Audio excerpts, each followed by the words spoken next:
Salman al-Ansari, this doesn't sound like an off-the-cuff remark. This is something that has been thought out in Washington. Your reaction, first of all, to the words of Joe Biden? Yeah, I think, Francois, there are a lot of accusations, speculations, and allegations against Saudi Arabia, specifically after OPEC Plus recent production cut. But let's put things into perspective. First, no pun intended, oil is not gas, and it will be a profound mistake to conflate the two, and that there is no comparison at all whatsoever between the high prices of gas and the average prices of oil.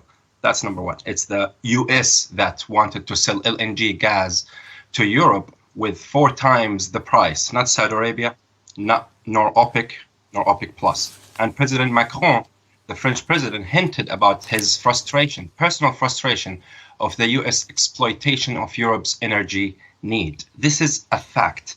And Voltaire actually said it right. Il n'y a pas de vérité moyenne. There are no half-truths.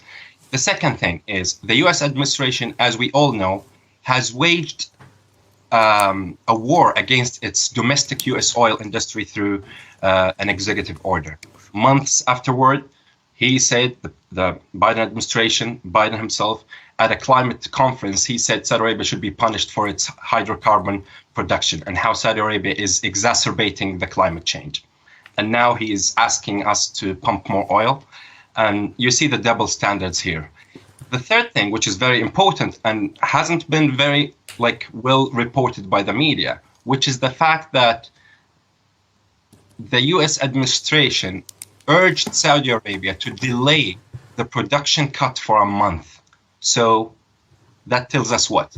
It tells us that it has nothing to do about Russia at all whatsoever. It's all about the midterm elections, which means the US Democratic Party wants the Kingdom of Saudi Arabia to meddle in the US elections to basically help them out. And that's why I said earlier, the US ship is too big to fail, but too divided to sail.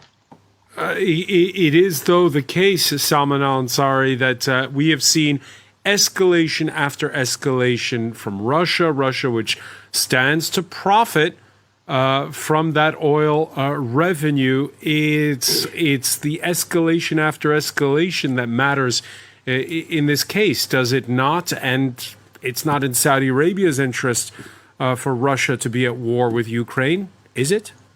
Not at all. Actually, Saudi Arabia, 2 weeks ago, the US administration itself thanked the Crown Prince Mohammed bin Salman for his personal efforts to mediate between the two Vladimirs, Putin and Zelensky, and managing to release American and European war prisoners. It was just 2 weeks ago. It was a huge step. You can call it symbolic, but at the end of the day, it's actually very important. Specifically, it might activate Saudi Arabia to do more efforts with regards to working to mediate between the two powers, so we don't get into a third world war scenario. And I'm not exaggerating here. It's actually a very possible thing. And Saudi Arabia has actually sided with the UN statement against taking lands by force. So Saudi Arabia has been very clear about its rejection of the Russian step to invade Ukraine. But does that mean Saudi Arabia is going to take sides in this specific conflict, or better for Saudi Arabia to be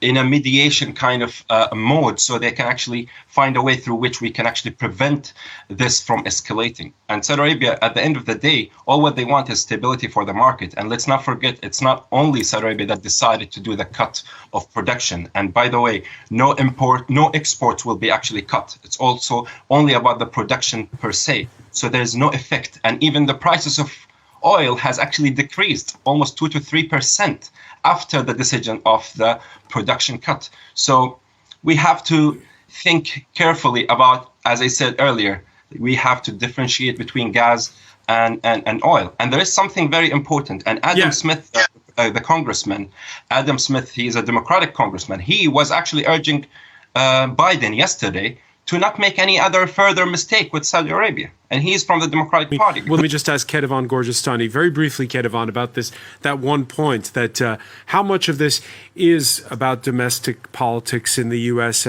Of course, it's a very big part. It might not be the most public part of the messaging from the White House. They are worried that there is going to be skyrocketing gas price. That is why I would agree with what your guest said about that this is completely political for the Americans.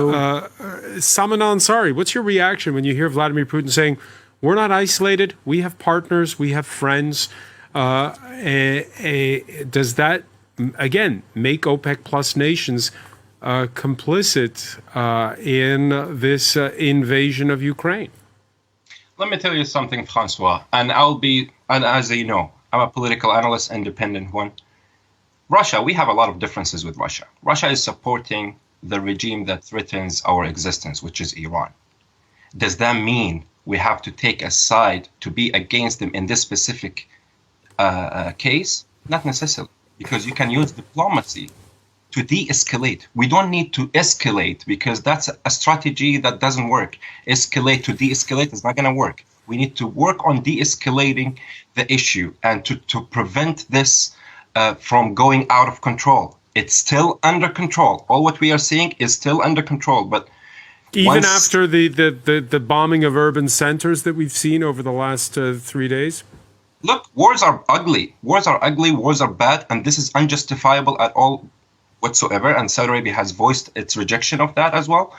But at the same time, we don't want this to escalate. So is the solution for us to be just taking sides and just to try to do some kind of dramatic move in order for us to take sides? It's not in the interest of Saudi Arabia. It's not in the interest of the Arab world, and it's not in the interest of the energy market. And let's be very honest, Saudi Arabia is not a client state.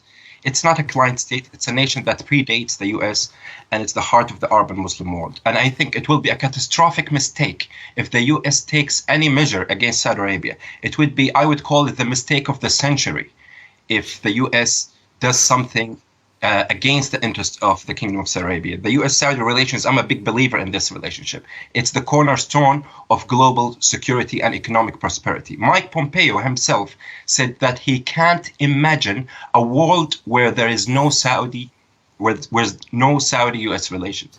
So, and as I mentioned, the congressman from the Democratic Party, Adam Smith, and others. So there are people who we can count on in the United States who know the value of this relationship and who actually appreciated us just 2 weeks ago about the move we did with mediating between Russia and Ukraine. Even Zelensky, President Zelensky himself, thanked the Crown Prince Mohammed bin Salman. But if Russia's not isolated, this war could last a long time. We know that Wall Street Journal article that we mentioned at the outset said that U.S. officials had warned their counterparts in Riyadh that public mood is turning against big oil producers, whether it be the Russians or the Saudis. And even if Donald Trump were to win re-election in 2024, it wouldn't be like it was in 2017 when his first foreign visit was to Saudi Arabia. Your thoughts on that?